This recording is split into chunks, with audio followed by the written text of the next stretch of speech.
What if the most powerful telescope in history has just revealed something we were never meant to witness? What if everything we've ever believed about the origin of the universe, about time, space, and the very nature of reality is now beginning to collapse under the weight of new, unexplainable evidence? The James Webb Space Telescope, designed to capture the faintest echoes of the cosmos's earliest light, has returned data so unsettling that a Nobel Prize-winning physicist has come forward with a chilling, singular message: this is not our universe. What exactly did Webb find at the very edge of everything? And why are scientists warning that these findings could rewrite the foundations of cosmology as we know it? Stay with us, because what you're about to hear changes everything. In a seemingly unremarkable corner of the sky, flooded with ancient light, the James Webb Space Telescope captured what initially appeared to be a simple yellow smudge. But when astronomers examined it more closely, their assumptions crumbled.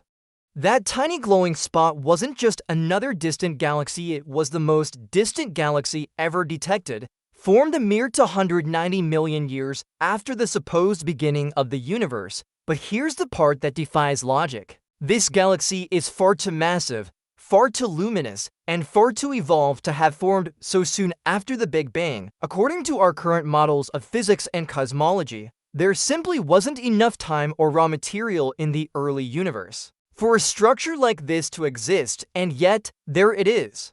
And what's more, it's not an isolated case. Webb has now found dozens of such galaxies, each one a cosmic paradox, each one breaking the known rules of early galactic formation. As scientists pushed deeper into Webb's data, things got stranger. Some of these primordial objects aren't just unexpectedly large, they're utterly foreign. Unlike typical galaxies, which convert about 10% of their gas into stars, Webb found at least 3 galaxies that have apparently turned 100% of their matter into stars. No gas, no dust, just raw, radiant starlight. That's not just unusual. It's considered impossible by every current theory of how galaxies form and evolve. This has led researchers to an even more disturbing question: what if these aren't galaxies at all? What if what we're seeing isn't a glimpse of the early universe, but something entirely different? Could these be structures from another dimension? Remnants of a previous cosmos? Or are we witnessing some form of intrusion from a neighboring universe? To understand why these discoveries are shaking cosmology to its foundation, we need to talk about the Hubble sphere and the observable universe. As space expands, the farther an object is from us, the faster it recedes. Eventually, objects move away faster than the speed of light. That boundary is known as the Hubble sphere. According to conventional wisdom, we shouldn't be able to observe anything beyond it. Yet we can, because the boundary of what we can observe is constantly stretching as space itself expands. Still, beyond that ever-growing edge lies a terrifying concept, a region of the universe that we will never reach and that will never reach us. And somehow, the James Webb Telescope is now detecting light from those unreachable zones, light that by all accounts should never have arrived. There is only one possible conclusion: we are seeing beyond the limits of our universe, and no one knows what's on the other side. Webb's data is pushing scientists to consider what once seemed unthinkable. What if the universe never had a true beginning? Some Nobel laureates are now openly questioning the Big Bang model. If galaxies could form faster than physics permits, if light can reach us from realms supposedly beyond our reach, if structures can appear that defy time, mass, and scale, then maybe our understanding is fundamentally flawed. Maybe the early universe we think we're seeing isn't early at all. Maybe it's not a timeline, but a fracture, point of overlap, where two universes collide or bleed into each other.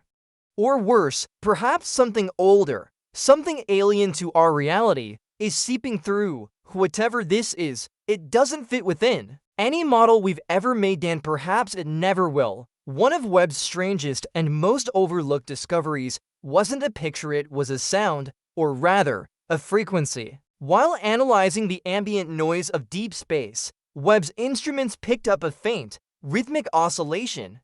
It didn't match any known cosmic phenomenon. It wasn't the pulsar, nor gravitational waves, nor distortions in the cosmic microwave background. It was something else, something regular, repeating with precise intervals, as if it were generated. Some astrophysicists have begun to call it the heartbeat beyond time.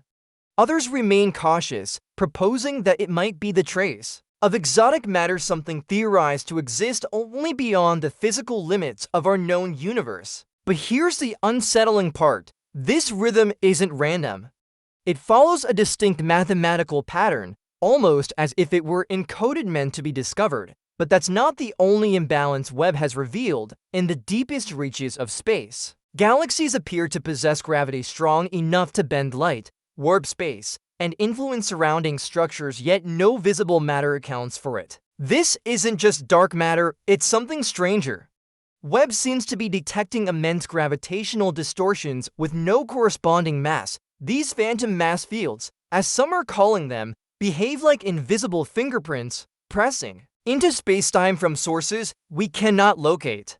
And that has led some theorists to suggest the unthinkable. What if we are seeing the gravitational shadow of another universe colliding with our own?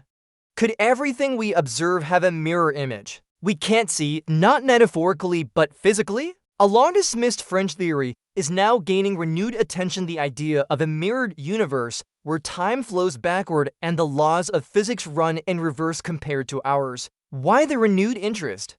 Because Webb has detected peculiar behaviors in particle spin and the rotational patterns of distant galaxies.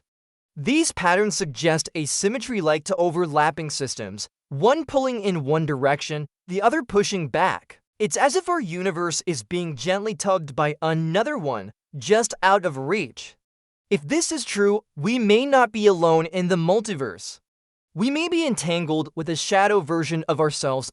In one final and chilling twist, Webb's instruments captured a light signal from the farthest edge of the observable universe. It should have faded and disappeared, as most distant cosmic light eventually does.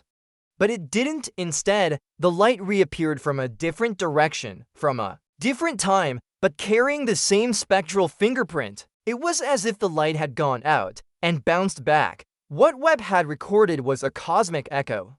But echo of what? There are only two explanations. Either the light circled back around a closed, curved universe suggesting space is finite, or it hit something else, something at the very edge. Something capable of reflecting light. Something that should not be there. The James Webb Space Telescope was built to look backward in time, to reveal how the universe began.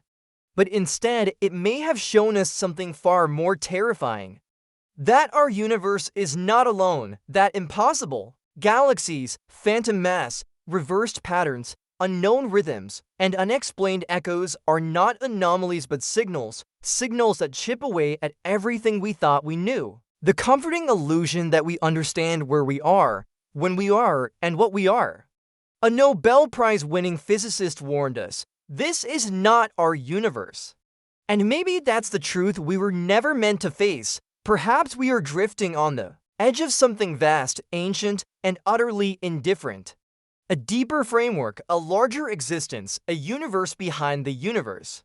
So now the real question isn't whether we're alone in the cosmos, it's whether we're even in the right one.